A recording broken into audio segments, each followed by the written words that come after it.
barbaadam tichi tabratti na jira namni lubbuudha na barbaadu jiraasi ilma kiyaatilleen gagaare dhufte karaa bareeda dhufte awooda kana qabamu kana qabdani barbaada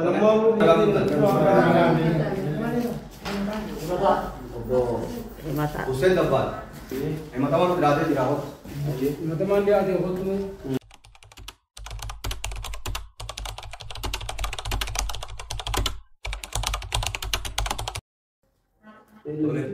kemudian tanda sini tips sadeti boleh namni cukun akka addatti narratti geesse dhimma sana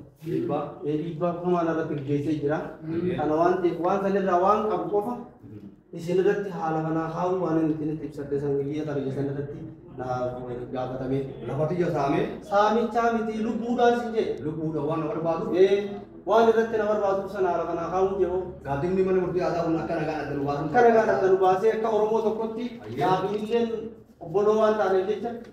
nagaa taanee waliin jiraachuu na barbaada anis sabaruu barbaada inni immoo waan na barbaadu sana haala kanaa kaa'u jedhu akkana sin jabba ye isi dhugaati dhugaa barbaadu biyya dhugaadha namticha kanaan ajjeechatti dhugaa barbaadu biyya dhugaa boleh seerri oromoo mana murtii aadaa oromoo bareedaa kana ta'u otoo dhufati fakkaattiidhaan namticha kana ajjeechu dhugaa qabeetti sunillee kalma isaati kanaan jira Namanya saya berbantah turun ke isi dhugaati malu di dalam Karena kanaan dhala karena mereka orang berangkat dari hin qabu kan mau kan karena sih kita apa anillee naaf ta'a pasti ini mau dhugaa naa himeen maanta reensi deemata biyya kana narraan dabsine himee isinillee galatoo mara akkasifatti hawaasa na wajjin waa fi waan jiru isaa